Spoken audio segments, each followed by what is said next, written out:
Hey guys, welcome back. In this video, I'm going to show you how to add numbers in Excel.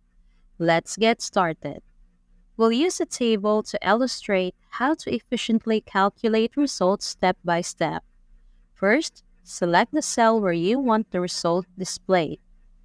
For this demonstration, let's choose cell C2. Locate the equal key and press it.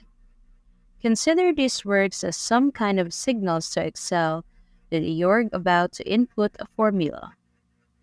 Now click on the cell that contains the first number to be added, which in our case is A2. Next, we need to add a symbol for the mathematical operation. We'll go with the plus sign. Proceed to click on the cell containing the number you want to add. In this case, it is B2. Essentially, you've instructed Excel to add the number in B2 to the one in A2. Press Enter and you're done. The result is available at once. You can apply similar steps to subtract, multiply, or even divide in Excel. For more in-depth guides on these calculations, check out our separate tutorials.